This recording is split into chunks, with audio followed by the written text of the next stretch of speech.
त्योहारों के पहले और कितना बढ़ेगा आपकी रसोई का बजट? चीनी के बाद अब प्याज के भी क्यों बढ़ने लगे दाम? क्या आने वाले दिनों में और बढ़ेगी महंगाई? ये सवाल इसलिए उठ रहे हैं क्योंकि त्योहारों का सीजन शुरू होने वाला है और इससे पहले रसोई के बजट पर महंगाई का प्रेशर दिख रहा है, जिससे आम आदमी की रसोई का बजट बिगड़ने लगा है। के दामों ने जेब पर असर डाला और अब प्याज रुला रहा है। प्याज की बढ़ती कीमतें चिंता बढ़ा रही हैं, तो वहीं दाल, चावल, आटा, सब्जियों के दाम भी बढ़ रहे हैं तो कभी घट रहे हैं। ऐसे में सवाल है कि खाद्य पदार्थ के दामों में कितनी बढ़ोतरी देखने को मिली है। प्याज और चीनी समेत जरूरी खाने पीने की चीजों के दाम क्यों बढ़ रहे हैं? त्योहारों से पहले इसका आम लोगों की जेब पर कितना असर होगा? और सबसे बड़ा सवाल, त्योहार से पहले आपकी और हमारी रसोई का बजट कितना बढ़ सकता है? अपने इस वीडियो में हम आपको विस्तार से बताने की कोशिश करते हैं। तो सबसे पहले हम आपको बताएं अभी कितने हैं जरूरी चीजों के दाम। उपभोक्ता मामलों के विभाग के 23 अगस्त के अखिल भारतीय औसत खुदरा मूल्य के मुताबिक चावल 45 रुपए 8 पैसे प्रति किलो रहा। वहीं एक महीने पहले ये 44 रुपए 81 पैसे और एक साल पहले ये 42 रुपए 66 पैसे प्रति किलो था। 23 अगस्त को पैक्ड सरसों तेल की औसत खुदरा कीमत 197 रुपए 82 पैसे प्रति किलो रही। एक महीने पहले ये 195 रुपए 99 पैसे प्रति किलो, एक साल पहले ये 187 रुपए 98 पैसे प्रति किलो थी। 23 अगस्त को पैक्ड मूंगफली तेल की औसत खुदरा कीमत 205 रुपए 93 पैसे प्रति किलो रही।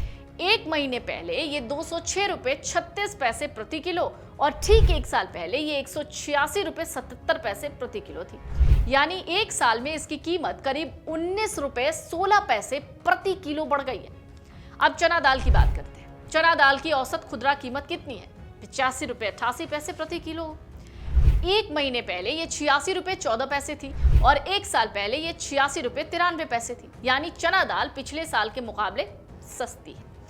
अब आलू की औसत कीमत है 21 रुपए 94 पैसे प्रति किलो। ये एक महीने पहले करीब 22 रुपए 90 पैसे था, एक साल पहले 25 रुपए 57 पैसे। यानी आलू भी सालाना आधार पर सस्ता है। चलो आलू तो नहीं रुला रहा है। तुअर या अरहर दाल की औसत कीमत 122 रुपए 11 पैसे प्रति किलो रही। एक महीने पहले ये 123 रुपए 7 पैसे और एक साल पहले ये 116 रुपए 48 पैसे थी। पैक्ड आयोडाइज नमक की कीमत औसत कीमत 22 रुपए 62 पैसे प्रति किलो रही। एक महीने पहले ये 22 रुपए 13 पैसे थी, एक साल पहले 21 रुपए 19 पैसे। अब आटे की औसत खुदरा कीमत समझ लीजिए। आटे की औसत खुदरा कीमत 37 रुपए 64 पैसे प्रति किलो रही। एक महीने पहले ये 37 रुपए 3 पैसे और एक साल पहले 36 रुपए 80 पैसे थी। वहीं बाजार में आटे का थोक भाव करीब 1500 रुपए प्रति क्विंटल तक पहुंचने की बात सामने आई। चीनी की औसत खुदरा कीमत 63 रुपए 13 पैसे प्रति किलो रही। एक महीने पहले ये 48 रुपए 62 पैसे था, एक साल पहले 46 रुपए 30 पैसे। कुछ बाजारों में चीनी 70 रुपए प्रति किलो तक पहुंच गई है। ये सब अखिल भारतीय औसत खुदरा कीमतें हैं। किसी शहर या दुकान में वास्तविक कीमत इससे ज्यादा भी हो सकती है। तो ऐसे में आइए अब हम आपको बताते हैं प्याज की कीमत में तेजी क्यों हो गई, यानी प्याज रुला क्यों रहा है।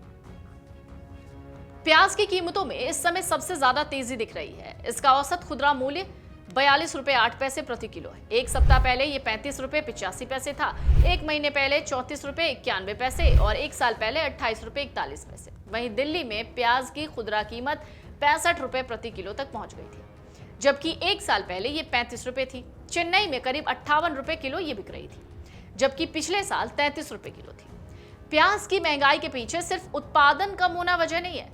मार्च अप्रैल में महाराष्ट्र में जो बारिश हुई वो बेमौसम थी और ओलावृष्टि से देर से आने वाली फसल और स्टोर किए गए प्याज को नुकसान हो गया। इसके अलावा बाजार में महंगे स्टोर किए गए रबी प्याज की आवक हुई, जिससे उपलब्ध सप्लाई पर प्रेशर बन गया। अब सबसे ज्यादा प्याज का प्रोडक्शन कहाँ होता है ये भी जरा समझ लीजिए। महाराष्ट्र देश का सबसे बड़ा प्याज का उत्पादक राज्य है। वाणिज्य एवं उद्योग मंत्रालय का डेटा कहता है कि 2024 से 25 में देश के कुल प्याज उत्पादन में महाराष्ट्र की हिस्सेदारी 44.7% थी। मध्य प्रदेश में 14.44% हिस्सेदारी के साथ ये मध्य प्रदेश दूसरे स्थान पर रहा। इसलिए महाराष्ट्र में फसल या स्टॉक प्रभावित होने का असर देश के दूसरे बाजारों में भी पड़ता है। तो आइए अब हम आपको बताते हैं चीनी क्यों महंगी हुई। अब आप कहेंगे कि चीनी एथेनॉल की वजह से महंगी हो गई, लेकिन सरकार का दावा तो कुछ और है। चीनी के मामले में घरेलू सप्लाई और मांग दोनों महत्वपूर्ण हैं। उपभोक्ता मामले, खाद्य एवं सार्वजनिक वितरण मंत्रालय का डेटा कहता है, मौजूदा तेजी के पीछे उम्मीद से कम घरेलू उत्पादन, त्योहारों से पहले बढ़ती मांग, मौसम से गन्ने की फसल को नुकसान, वैश्विक चीनी सप्लाई में दबाव और कुछ हिस्सों में जमाखोरी जैसे कारण हैं। कीमतों पर प्रेशर कम करने के लिए सरकार ने 31 अक्टूबर तक 10 लाख टन कच्ची चीनी के शुल्क मुक्त आयात की अनुमति दी है। इसके अलावा चीनी मिलों को घरेलू सप्लाई बढ़ाने के लिए 15 अक्टूबर से पेराई शुरू करने को कहा गया है।